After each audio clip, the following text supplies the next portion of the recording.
Welcome to LOA Today. I'm Walt Thiessen here with Alex King, and this is your daily dose of happy. We are so happy you decided to join us today, and we are recording this on the last day of 2020, so we're going to make this a little bit of a transition show. We actually got started before you joined us today, trading comments back and forth, but I think we are agreed on one thing, Alex. From most people's perspective, saying goodbye to 2020, probably a good thing. Yeah. But does it really matter, though? And that's the question. Does it really matter? It's kind of like when you break up with somebody, right? And you go off and you form another relationship and it works out the same way as the previous one because you brought yourself with you. Yeah. You haven't healed. That's right. So if you bring yourself, the same self that you were in 2020 into 2021, why would you think it's going to be different? But exactly. on the plus side, if you do think it's going to be better, that's probably a good thing. That's some place to start. Yeah. I mean, it's an improvement. It's an improvement in the way that you're looking at it, but you also have to bring yourself. Yeah. It's one of those annoying factoids, Yeah. Always bringing myself everywhere. Our friend Daniel is not able to join us at this point anyway. He may be joining us in the middle of the show. We're not really sure. But there were a couple things I wanted to bring up, including an email from a listener. But I'll bring them up with you, Alex. The first one is, you'll remember back when was it? August? July? Something like that. I think it was. You want August. me to remember that long ago? Well, maybe you won't remember. I don't know. It was just a nice, polite way of saying it, but that's okay. No, in August, I decided I was going to try to play Daniel's Money Game based on the Money Game PDF file that's included in the LOA Today app. Mm-hmm. And I got through the first 3 steps of phase 1 with 2 left to go. And then it just kind of stopped for like 2 months until this past week when I completed phase 4. I got an unexpected check in the mail. The check itself wasn't unexpected. What was unexpected was the amount. Okay. Because it's a little thing where I usually get like $10 or $20 a month. I got $135. So I was nice. like, okay, well, so I subtracted, 25, just give myself a little buffer. I subtracted 25, said, okay, I got $110 unexpected. And so I treated it that way. Nice. But it exceeded my previous edge, as Dan likes to call it. So I'm on to phase 5. I'm almost done. I'm sorry, step 5. I'm almost done with phase 1. I wondered when it was going to happen. It's nice to know it actually does happen. It's a good thing. In its own time. Yes. In its own time. Yes. Well, I mean, that's all part of the building up your belief system, building up your confidence that you can attract money into your life. So I am doing it. And by the way, for those others who have been doing it with me, I haven't really heard any reports from anybody in a while. If you have anything you want to share about that, send me an email, use an LOA Today app question form or something, but, send us a note and tell us, how's it going for you too? I'd like to know, are other people, maybe there's some who are ahead of me who are actually attracting money more successfully than I have. And, it's a good story when that happens. But I pledged that I was going to do it right through to the end, and I'm almost 1/3 of the way through. So there you go. Look at you go. Yeah, how about that? And then we also had an email from Sarah, who listens to us on YouTube. She's one of our YouTube listeners. And she wrote a question that was actually aimed at David Strickle, and she sent the question after the last episode with David, which was on Tuesday. Right. Now, obviously, David's not coming back to be able to answer the question, so I figured, well, you and I can take a stab at it. And if Dan were here, I'd say he could take a stab at it too. So Sarah says, what do people get out of the experience of being a transgressor? She says, I mostly hear the side of the victim, quote unquote, being put into perspective. Yet I've also heard that people being born to walk the path of transgressing do this to help the ones that will take on the victim role to grow in this lifetime. It is described as a kind of sacrifice because transgressing is not in the nature of eternal beings. And I'm curious and grateful for what your response would be. So I don't know how qualified you feel to address this. I don't feel completely qualified to address this. I almost rather have, David streaming the stream of David, or Rita, or Dean McMurray, who's going to be my new Tuesday co-host, who's a psychic. I'd almost have one of them give the answer. But what do you say? Let's take a stab at it. Let's try. I don't know because I'm still up in the air about whether I still believe in soul contracts or not. Still, so in other words, you did at one point. I did, yeah. You did, okay. I'm still on the fence if whether I'm for or against it. Because I'm still trying to figure out whether I even believe in them in the first place. Yeah. So, I do like Dan's perspective that he shared one time. He said, well, even if you did make a soul contract, you can always end it. True. Very true. And yeah, it's a key portion of it. I think the whole idea is they're trying to explain why it is people have horrific events happen that seemingly come out of the blue, and we want to be able to explain how they attracted it into their lives and so forth. So I get it. I get where it comes from. I think that if David were streaming Source Energy, the stream of David, I think the response there would probably be more of a take a step back approach rather than trying to explicitly answer the question. Instead of trying to understand what a particular victim, quote unquote, or an enabler, let's call it that, who is the perpetrator on the victim, and trying to explain what their soul contract was. Why not just take the step 50 paces back and take the long perspective and realize that everybody who is here is dealing with contrast. And when you're dealing with contrast, things are going to happen. And is it possible for some people? Now, this is me talking rather than the stream of David. Is it possible for somebody to come in? Yeah, I guess it's possible for somebody to come into the life and, already have an agreement in place. I don't have the sense that I engaged in any such contract when I came here. So I can't say I have any affinity for it. We wouldn't know. We'll never know. Probably not. No. By the time we find out, we'll already forget. So. Yeah, I guess so. Yeah. It does kind of tie into something that I've been talking about for the past few days here on the show. Talking about the ARAS, the reticular activating system, the base of the brain where we do all of our filtering of stuff. In fact, you and Dan have come up in conversation a few times because you guys are on the spectrum, the autism spectrum. And of course, autistic, meaning that the filtration doesn't quite work the same way as it does for, quote, normal people, unquote. Yeah. We call them NTs, neurotypicals. Neurotypicals. Okay. Yes. All right. So I guess what I was going for with all of that is when we look at the amount of data as measured by scientists trying to figure out how much data our brains process, how much our senses bring in, they calculate that we have about 11.2 million bits of information per second coming in through the five senses. And our brains can handle about 50 bits per second. Wow. Which means we are like eliminating 99.999% of the data from our conscious minds. Yeah. Doesn't mean that the body and the mind isn't receiving it. It's just that consciously we can't process it. And that'd be a lot. Yeah. Well, it basically means we're missing almost all of it. Yeah. We're just ignorant of everything that's going on. Now, you guys who are on the autistic spectrum, you actually have an advantage in a sense because you're just not filtering out as much. Right. So if you can find ways to get yourself into a place where you can handle all that information that's coming in, your conscious mind is actually processing more information. Yeah, if we could get there. That's where the oversensory issues come in. Yes. We're processing too much and we can't handle it. And why bring this all in with Sarah's question? Well, Sarah's question, this whole idea of the victim and the perpetrator and so forth and soul contracts and agreeing to it ahead of time and so forth. When we get here, we filter out so much stuff that we don't even know what's going on most of the time. Right. We can't process most of what's going on most of the time. What we do process, we process within pre-existing, presupposed assumptions that we all make, based on our culture, based on our family backgrounds, based on what we've been taught in school, based on a variety of factors.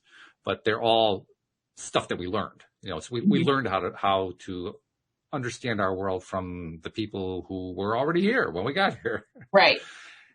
because we just don't have a way to handle the rest of the information that's been coming through. So it certainly is very plausible that we could have had a prior agreement, a prior contract before we got here and wouldn't know about it because it wasn't part of the filtration, part of the stuff that the filter let through. Let's put it that way. Right. Yeah. Okay. So I can at least conceive of it. Mm-hmm.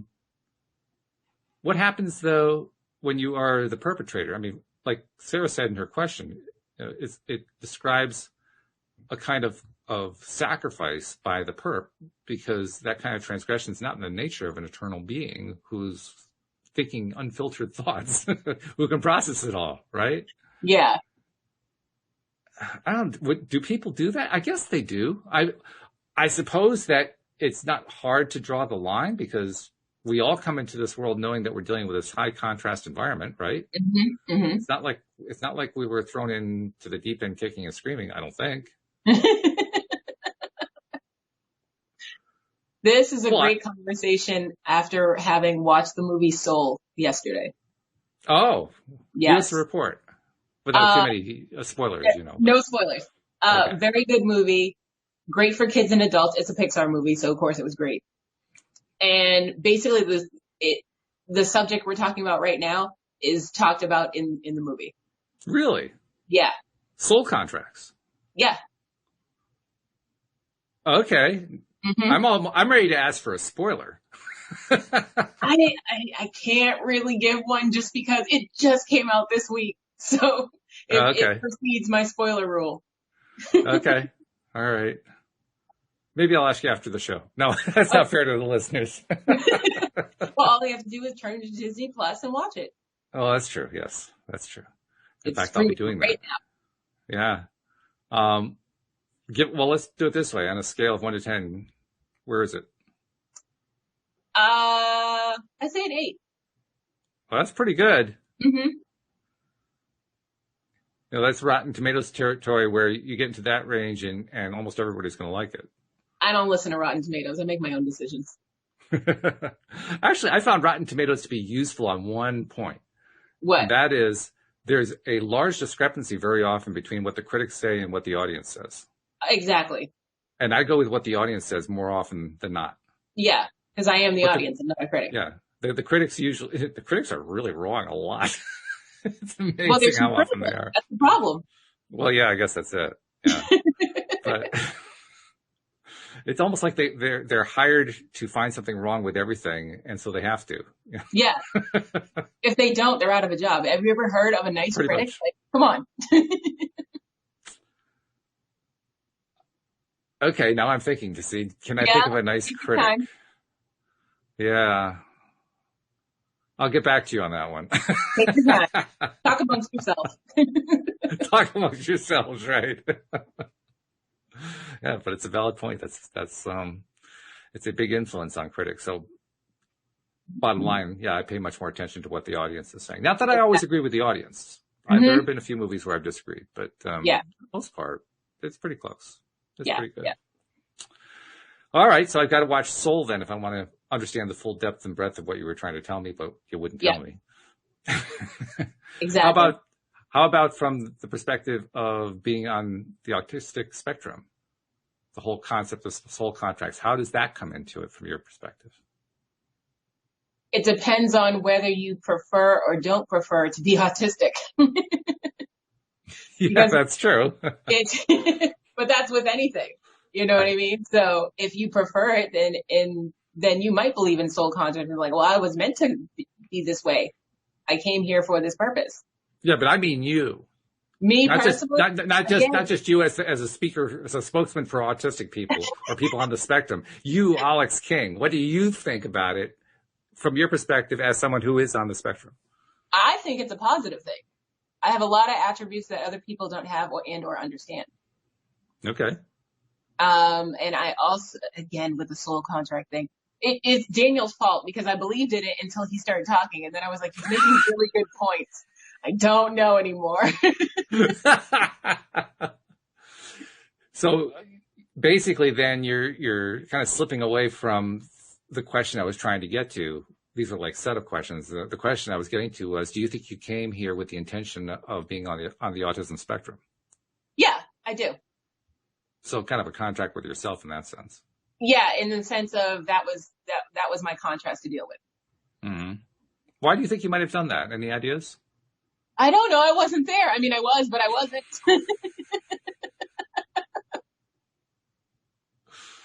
I would say, again, this is about soul. This was my spark. Okay. Mm-hmm. Well, that spark is important for sure. Mm-hmm. Yep. Because ultimately that's what we're talking about, that spark, when we're talking about your passion in life, or yes. people you really, really, really care about, or mm-hmm. The stuff that just juices you so much, you got to go do it. Yes. Just got it. Mm-hmm. Which is interesting because you're basically saying being on the autism spectrum plays a direct role in what jazzes you. It plays a direct role in everything, every little thing. From what I like to eat, from what I like to do during the day, every little aspect of my life, it plays a part. Give us a flavor of what that's like. For everyone, it's different. There's no set rules or anything. It's just, for me personally, it's like, it comes with a lot of different aspects. So it comes with OCD, it comes with anxiety, it comes with a bunch of other stuff, which can be positive or negative depending on your opinion or where you're at in your situation. For me, I feel like these are positive things. Cause like my anxiety makes me hyper aware. My OCD makes me clean. There's positive things to everything. So and what else? It makes me, what's the word I'm looking for? Pay attention better to things. I notice things that other people don't notice. Like when someone's talking, because I'm not looking directly in their eyes, I'm looking all the way around. So I'm looking at every little thing they're doing, their body mannerisms, everything. So I notice a lot of things more than people would notice. And I recall those things also. So I'm like, like for instance, my father-in-law always likes to take memes off of Facebook and make them as his own joke. So he'll wait and then come over and then he'll be like, yeah, blah, blah, blah, blah, blah. And I'm like, yeah, we saw that meme. Nice try. I feel bad because I shoot him down every single time. At the same time, he's got to learn better. He's got to know. Yeah, if you're going to crib somebody else's material, at least do it creatively. Yeah, I mean, dude, we're all on the same Facebook, bro. Like, it's even worse when you're connected to everybody, because if you're connected to the people you're telling the joke to, 9 times out of 10, somebody there's going to have seen it already just because you're connected. Exactly. Maybe so end all the friendships, but other than that. Yeah. I'm not sure how that works, actually, but. But what you're saying is interesting in the perspective of what Sarah's question is about, because if it does give you the ability to focus more clearly and more precisely, and what you're essentially saying is you learn how to knock the distractions out of your way. So the only thing that you see is the thing that you're looking at. Yeah. Which is a great skill. I mean, it's but certainly a key skill. It's the only thing I'm looking at, but it's also a broader spectrum because I'm observing everything at the same time. So you're able to absorb that other information, but you still are able to stay focused on the point of focus. Sometimes it gets overwhelming and you can't focus because it's like everything's always happening at the same time. So like if 2 or 3 people are talking at the same time, I tune out. I can't handle what's going on. I can't focus on one person and listen to what they're saying because I'm still hearing the other conversations. So do you feel like it's actually improved your ability to focus? I guess that's really what the question is. In the right situation, yes. What does that mean? Meaning if I'm talking to one person as opposed to 3 people at the same time.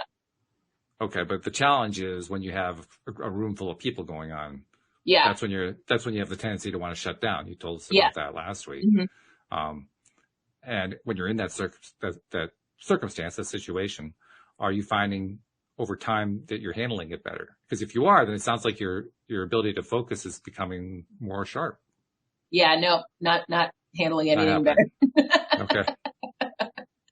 Nope. I have to excuse myself and go to my room, regroup, and come back. Okay. All right. Well, then I'm right back to square one. Like, why did you choose it?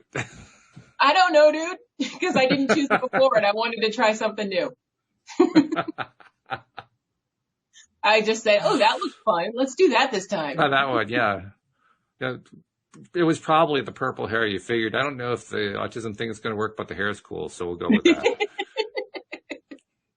Plus unicorns, you know. Exactly. What does the t-shirt say? I see unicorns on it. Unicorns are real. Okay. Yes. Yeah. Very colorful. I like that. Thank you. It's actually faded a little bit from the wash, but it's okay. That's all right. Yeah. It's the t-shirt number 565, right? Seriously, right? We had to get a second dresser. It's a problem. I've got to stop going Five Below. That's my problem. Well, think of it this way. You're supporting their economy. Apparently.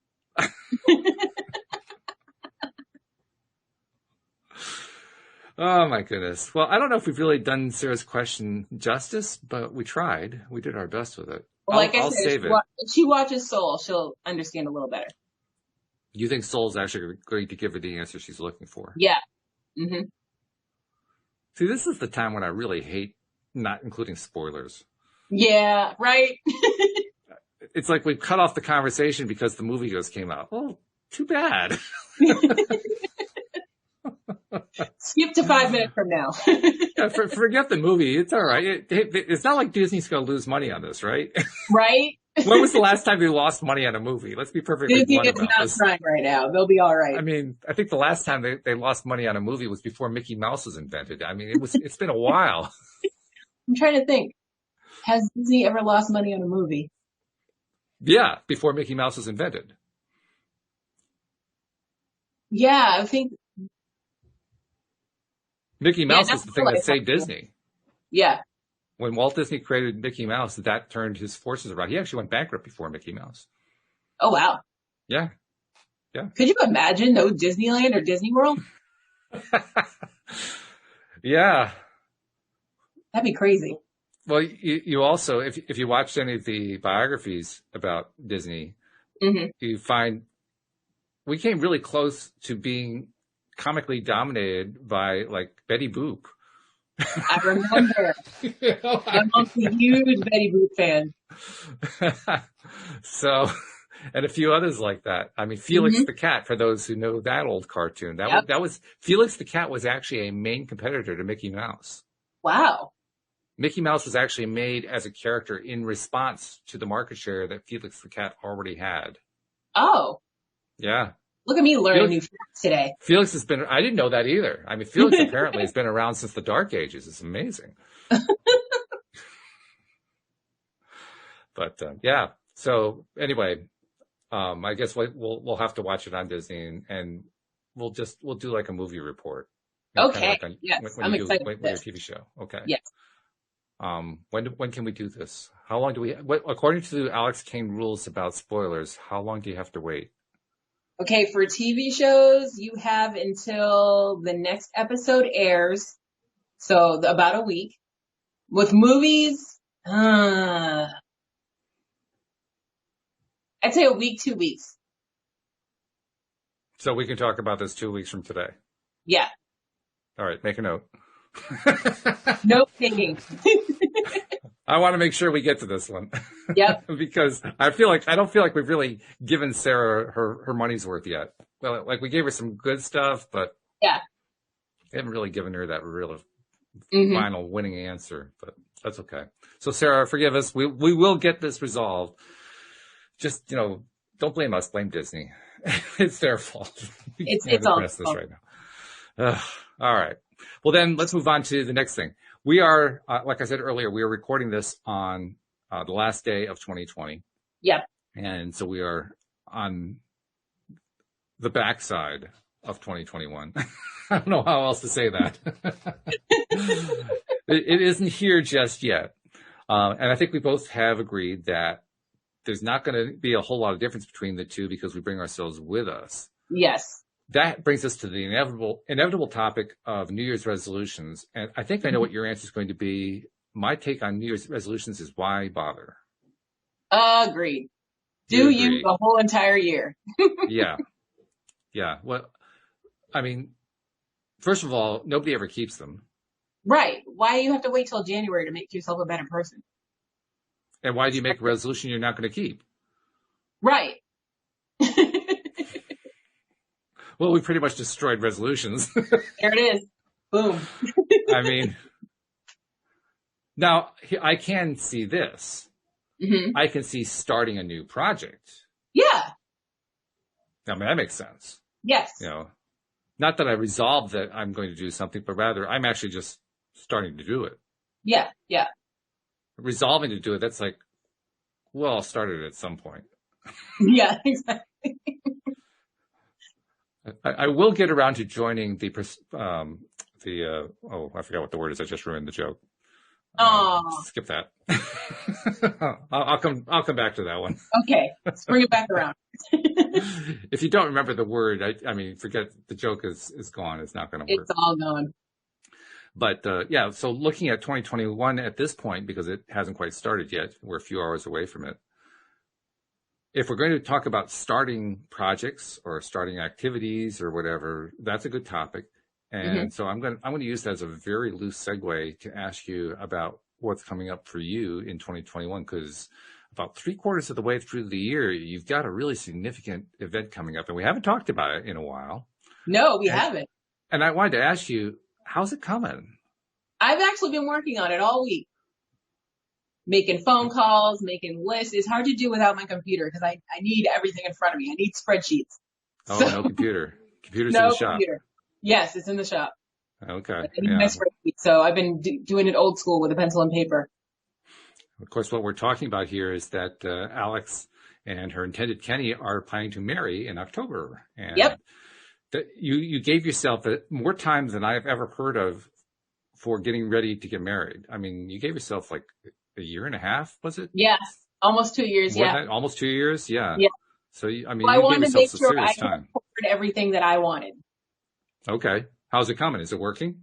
Oh yeah, it's working out great. Yeah. We're balling on a budget over here. All right. Good. So Louise and I can expect a good time come October then. Shenanigans will be afoot. Shenanigans will be afoot. Oh, yep. Okay. Shenanigans. We'll put it this way. Our bachelor/bachelorette party we're having at the hotel water park. That does create certain images in the mind. Yeah. So we're just taking the whole bridal party and just letting them loose in the water park for a whole day. And then we'll get dressed and go rehearsal dinner. That's actually a good idea, I think. I thought so. Yeah. Yeah. Very good. Well, one question. Where is the water park? We're talking October. October in New England isn't exactly warm. Yeah, it is. First of all. Second of all, it's an indoor water park. It's at the hotel okay. Having the reception at. Okay. All right. Indoor water park. Cool. No problem. Yeah. Outdoor, very a little chilly. Pools, everything. Yeah. Okay. That's cool. Mm-hmm. Or warm, actually. Yeah. But it's still warm in October, even for my birthday. It's always at least, I said the coldest it's ever been on my birthday is probably 70, 75. And with global warming, it's getting better. So, because last October it was 80. So I loved it. This is Alyx's brighter side, silver lining of pandemics and events that you don't like to have happen. Okay. Mm-hmm. Mm-hmm. But I'm glad to hear that the planning is coming along nicely. That's going to be a big event for 2021 for sure. Yeah. But what else? What else are you seeing for yourself in 2021? I mean, have you given it any thought? What's going to happen with Alyx King? Even though I'm against New Year's resolutions, I did resolve to hydrate more. You and me both, actually. I've already started. I didn't wait for January 1st. Yeah, I didn't wait either. Yeah, good. Yeah, I'm terrible at drinking water. I clearly need to because my body is just not the same. This winter is so dry. I am dying. So I need to hydrate more. Yeah, well, your body does tend to tell you stuff, doesn't it? And that's what I was finding. Yeah. My body was saying, you're just not drinking enough water. Come on. Yeah. Let's start with the simple things first and then work our way up. That's right. That's right. Start with the stuff that you can handle. Yeah. That's the first thing your doctor tells you. How much water are you drinking? And the really nice part is it doesn't take long before you get results. I did this last year, actually. It wasn't a New Year's resolution. I just started a water drinking initiative for myself. Mm-hmm. And I think I went 3 months just drinking water, and I was doing all right. And then I had a glass of juice and it was over. You know that drinking more water to hydrate doesn't preclude drinking other drinks, right? Right. But that was just what I did last year. I'm not doing anything this year because that's setting myself up to fail. Yeah. I mean, why would you? Yeah.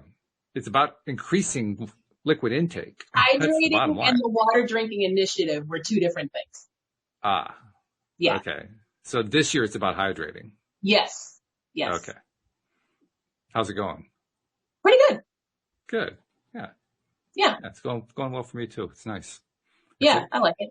I have always had this little built-in, what is it, a gauge from thermometer? I don't know, something that tells me I haven't been hydrating enough.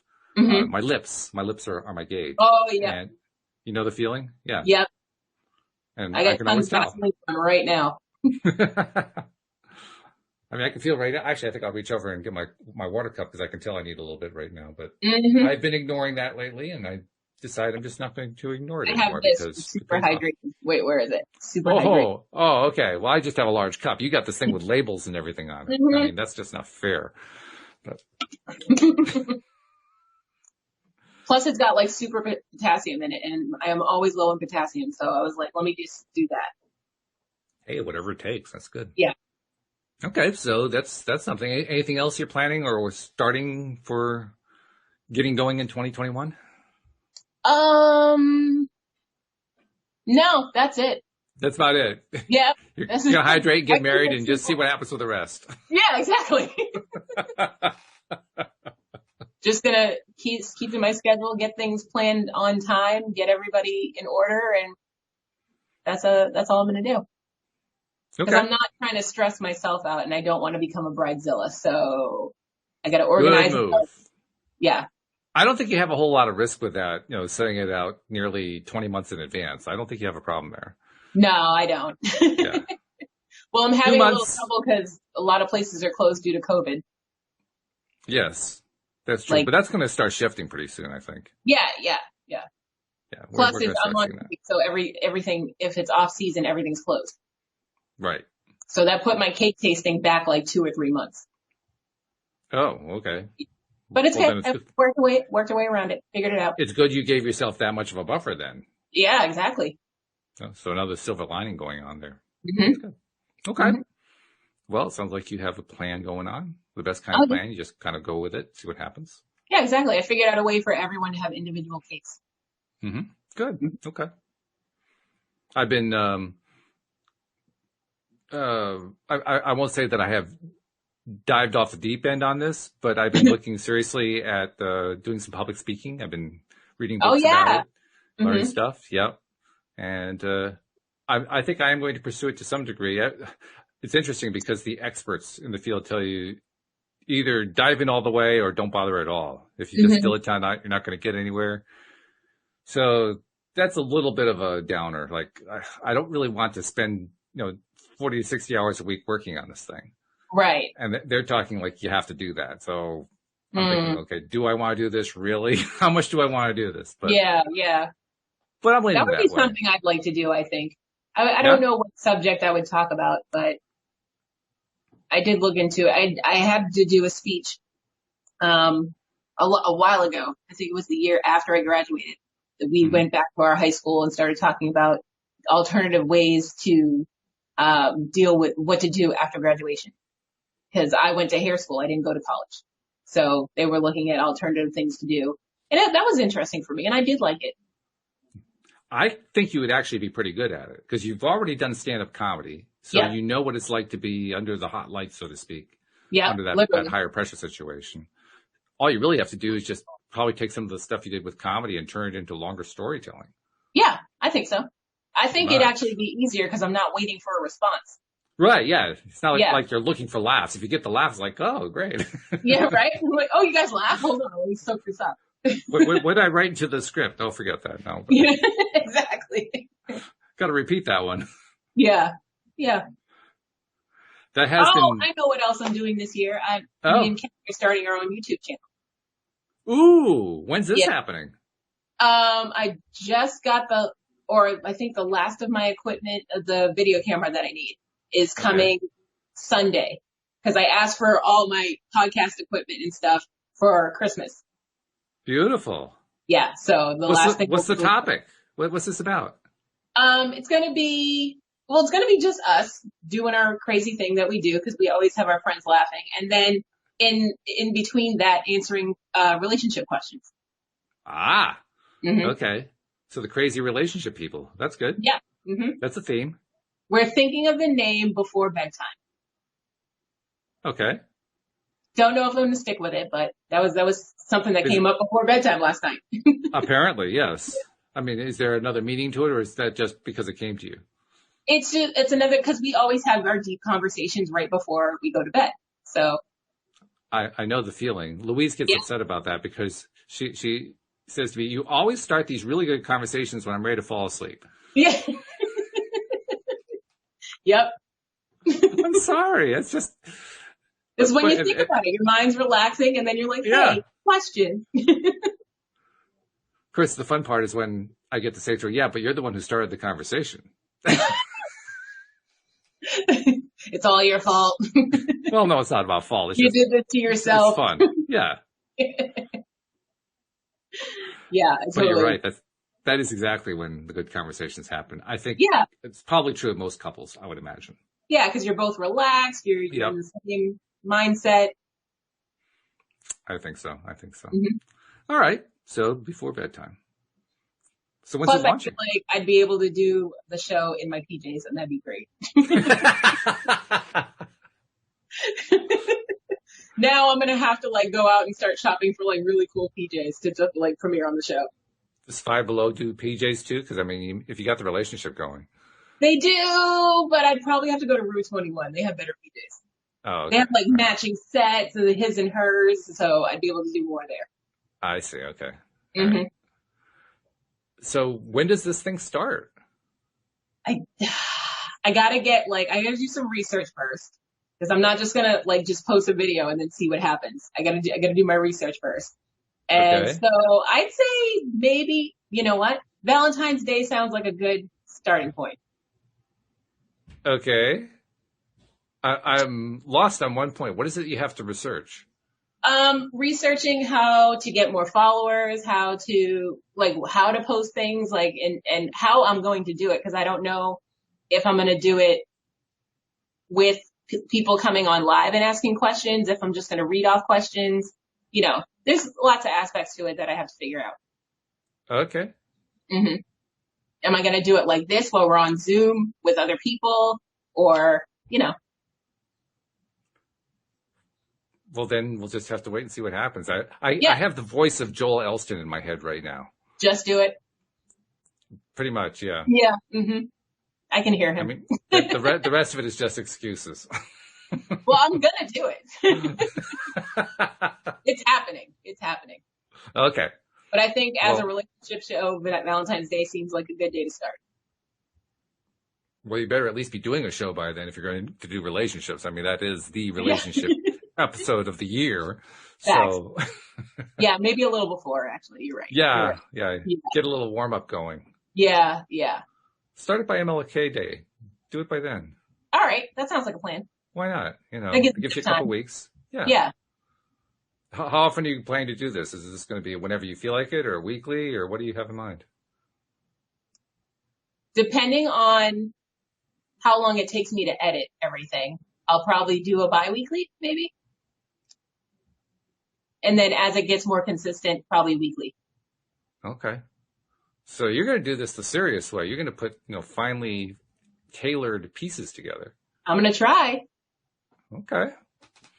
Well, more power to you. Thank you. Well, what's Kenny's role going to be in this? Is he just going to be co-hosting, or is he actually going to do some of the tech stuff? Okay. But he's got a lot to say. He'll be listening to us sometimes and he'll be like, do you ever tell him that this isn't school, he can just speak? I do, but I feel like he will go on and on and on and on. We need a special episode for him, just for him to be on there. So there's actual value to him raising his hand so that you can call on him. Yes. Okay. This is an interesting relationship. Yeah, I will know based on what we're talking about if he has any actual input or if he just came up with a thought.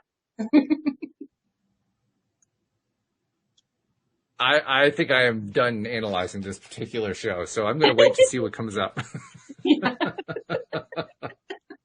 Well, on our show, he won't have to raise his hand. Okay, good. But also, too, he does have a tendency to cut people off, so maybe he should raise his hand. Well, I mean, we've had that here on this show. Yeah.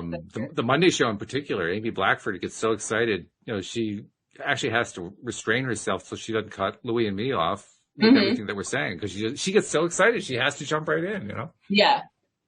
It happens. She's learning. People are like that.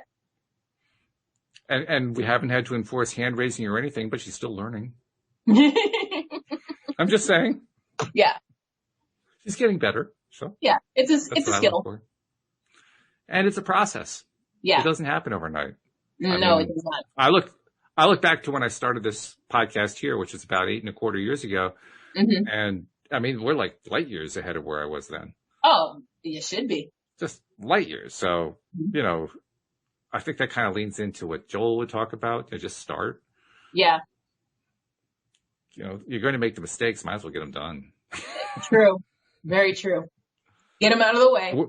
The worst thing that happens is early on, nobody's watching, so it doesn't matter. Exactly.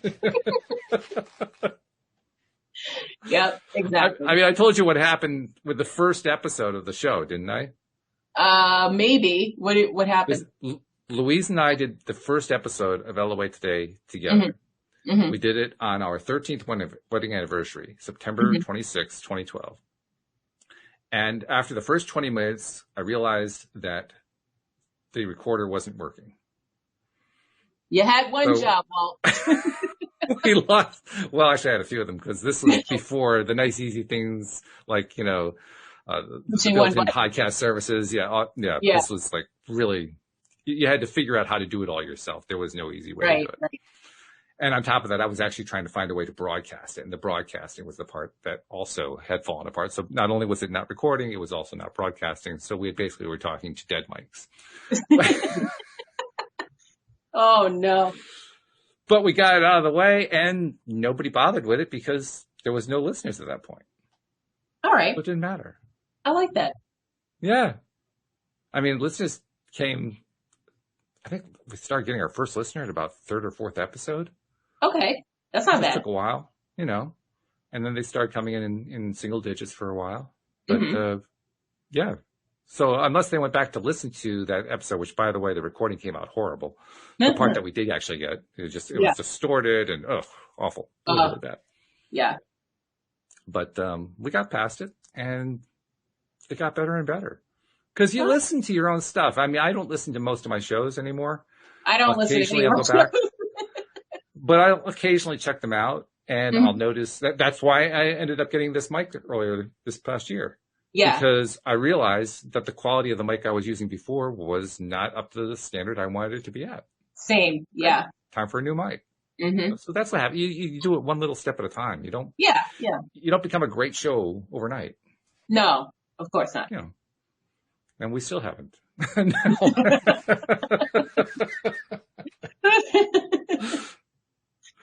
No, actually, this is a very fun show, and I enjoy it very much. And I know our listeners do, too, which is great.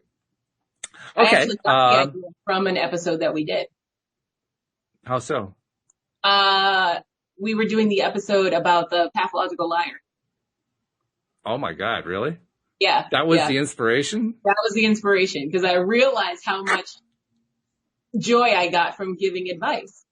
And then I'm like, hey, so I had Kenny listen to the episode, and he was like, you're really good at this. And I was like, well, I try.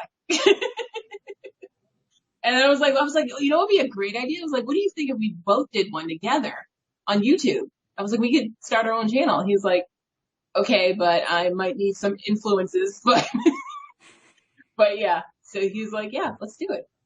What kind of influences, dare I ask? It's legal now. I'll say that. Okay. That'll probably actually get you more listeners now that I think about it. But yeah. Most likely. Probably will. Hey, there's no accounting for taste. But I wish you all the best with it. I hope it works out great. Thank you. I hope you start it soon, because that's the best thing to do. Just start it. I'm going to. You just gave me the kick in the pants I needed. So yeah, just do it. Just do it. Hey, the thing is, if the first episode doesn't come out good and nobody's watched it yet, you can always delete it. That's true. Right? Mm-hmm. Or you can just cut out the 3 minutes that work and save that part. Yeah, that is also true. Think about it the way a movie director does it. Mm-hmm. How many hours of film does a movie director actually shoot? Hours and hours to get 90 minutes.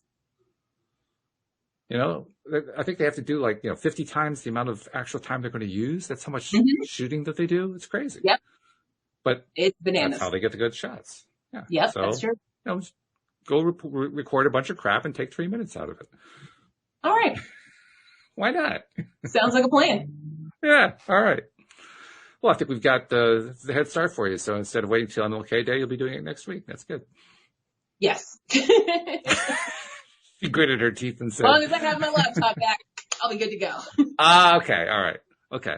So we're waiting for the laptop. All yes. Right, that's reasonable. The laptop and the video camera. Those are the last pieces of equipment I need. Dare I point out you actually have a way to take video of yourself right now? Otherwise, we wouldn't record this. But I don't have the ability to do the editing the kind of editing I want to do. Okay. Mm-hmm. She's got an answer. I'm going to ask a question that most listeners aren't going to care about, but I care about. Okay. Do you have particular editing software in mind that you want to use? I'm curious to know what you're using. No, I don't. That's part of the research that I got to do. Okay. Do you have a recommendation? I do. It's called Power Director. Power Director. Okay. Power Director. Yeah. It's relatively inexpensive and it's fairly powerful. And it does all the things, all the basic things that you want to be able to do well and easily. Okay. I like well and easily. Doesn't have tons and tons of add-ons and filters to do wild and crazy effects. If you want that, there are other packages for that. But start with Power Director. And I think they actually have add-ons. I haven't really looked into the add-ons because I don't care. But right. I really don't. I just, simple fade. Okay, I'm done. I don't need anything else, Right.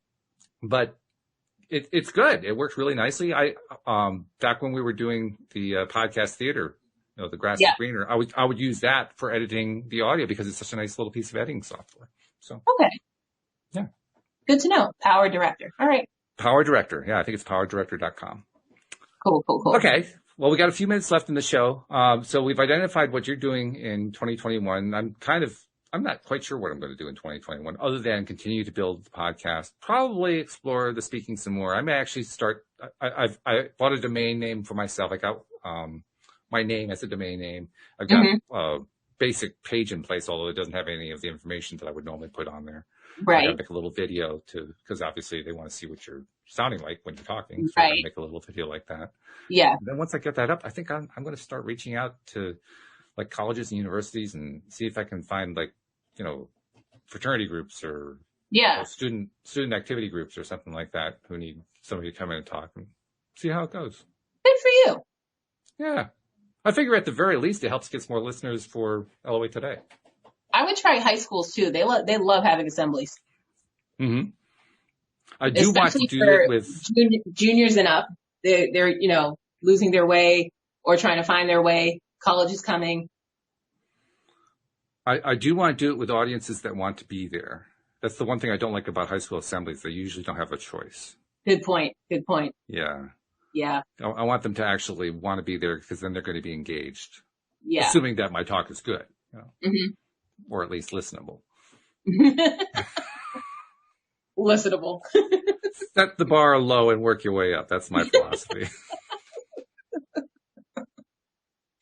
Oh, man.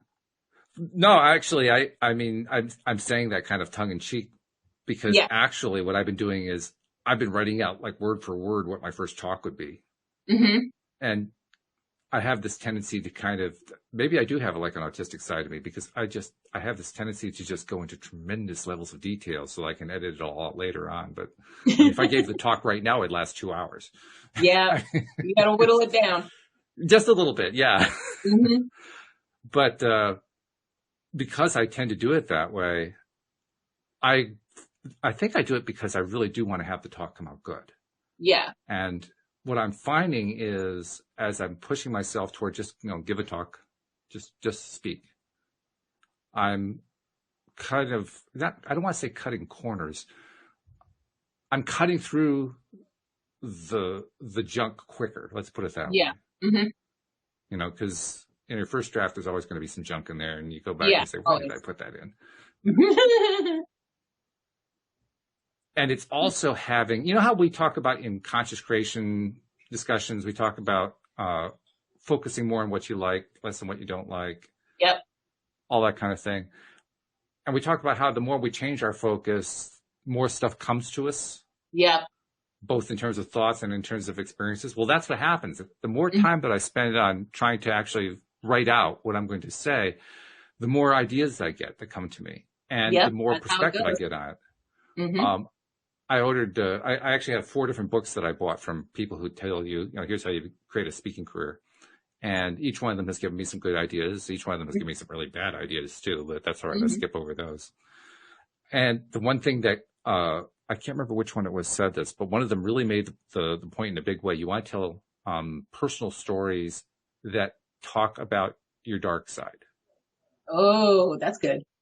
That talk about the stuff that's vulnerable. Yeah. Because it makes it was a great point. Yeah, it makes you human. It makes you identifiable. It makes you somebody that the audience can quickly relate to. Relatable is the key to being on stage. Yeah, exactly. So that's what I've been focusing my attention on in the last couple of days. And actually, I haven't done any writing in the last couple of days because I'm still formulating in my mind how I want to tell the story. And I realized why. It's a story that I've never even told it here on LOA Today. Mm-hmm. I've told it to my wife. I've probably told it to 1 or 2 friends in my life, but I can't think who it is. It's the complete story of what it was like going from high school into college and the stresses and pressures I experienced along the way. Because I'm thinking about giving my talk to college students. Right. And the general topic I want to address is exactly that: stresses and pressures and how to eliminate them, because it's a big deal. I posted in one of the LOA groups on Facebook that has a lot of college students in it. I said, any college students here, here's what I'm doing. I'm looking for input on what kinds of stresses and pressures you're experiencing from your perspective. And I got some really, really good material there.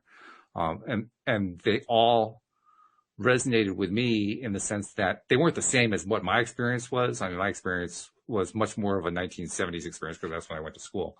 But, while the content may have been different, the feeling is very, very similar to what they were experiencing. So I really began to grasp that idea, how important it is to tell that story. That's why I want to tell it right. I want to tell it well.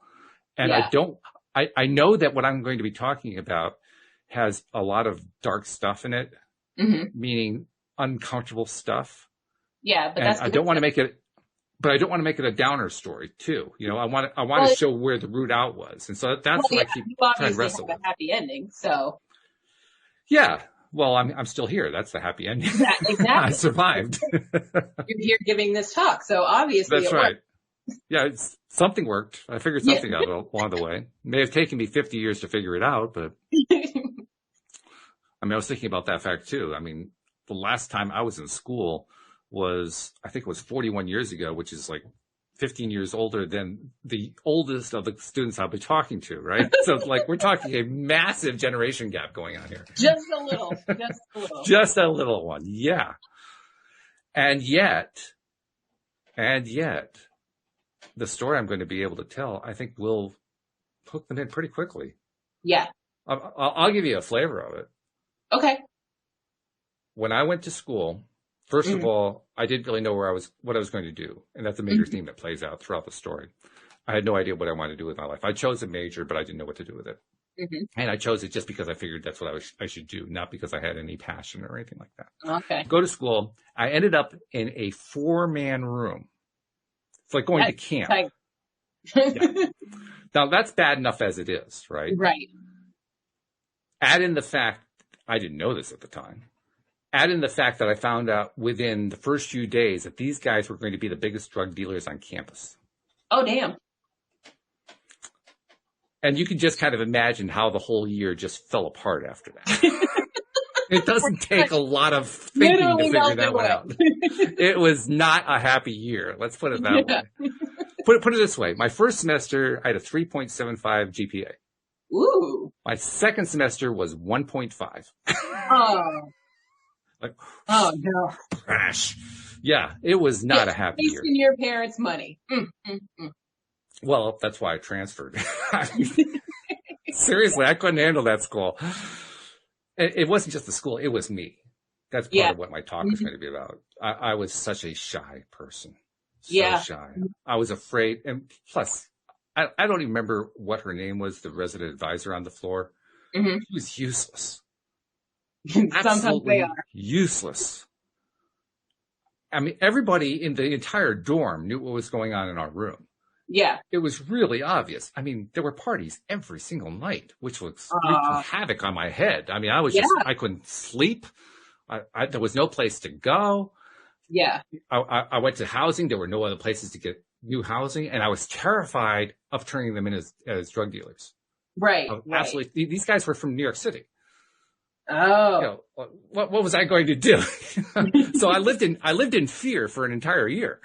Oh, that's not cool. Yeah. It was not cool at all. You know, add in the fact that I was such an introvert, you can imagine what it was like. It was just it was miserable. So it was literal hell. I don't think any of the students that I'll be talking to have a story exactly like that, but they'll certainly be able to appreciate it. Yeah, definitely. No doubt about that. So I got to finish filling in the gaps of the story. Yeah. Anyway, okay, well, this is we have managed to actually do the show without saying anything negative about 2020, which is a good thing. Yay, us! And I think we've got 2021 off to a good pre-start, shall we say. I want to remind people, use the LOA Today app. It's going to be updated very soon because of adding Dean to the staff, and we're going to create a separate page for former co-hosts. So David's going to go there. We'll put Joel over there and a few other people, so you'll be able to contact them as well. But there are going to be updates coming soon. Yep. So you want to stay up to date with that and use it to send in questions. We haven't had a question directed specifically to Alyx yet. We need a question directed to Alyx. I know. I'm feeling a little left out, guys. Yeah. I mean, you know, she's got a good perspective. Ask her a question that's related to being on the autism spectrum. I'll take that. You know? And so anyway, do use the LOA Today app for that, and make sure you also share with others. Make sure you're encouraging other people. And because Sarah was listening to us on YouTube, we should do our YouTube promos. So how do they listen to us on YouTube? Well, you go to YouTube, search LOA Today podcast videos, look for our smiling faces, click down below to the red subscribe button, and then click to the right. Is it the right or the left? Either way, click to the side. To the little silver bell and click all, so you will always be notified when we are live. We obviously have not done this one in a while. Yeah. In a while. Yeah, we're a little out of practice. We'll get back into practice. That's okay. That's good. It's all right. All right. Well, thank you very much for a good show. We haven't done a show together, you and me, in quite some time, but this is a nice show, so I like that. Really, really good. I like it. And let us know what happens with the new, what is it, before bedtime YouTube show. When that one becomes aware of being in the public eye, we'll make sure the public knows about it. So yes, definitely. Yeah, good stuff. And thank you very much to all of our listeners. I want to take a moment to just say there's been so much growth in the listenership of the show over the last year, particularly. Mm-hmm. And it's been growing every single year, but especially this year. And that doesn't happen without the listeners. So thank you, listeners. We really appreciate you, and we hope you continue to enjoy it. We're going to be doing this 5 days a week for the next 25,000 years, so you might as well just tag along. But in the meantime, we'll just leave it at that. We'll say thank you very much. We'll see you all next time here on LOA Today. Goodbye. Happy New Year.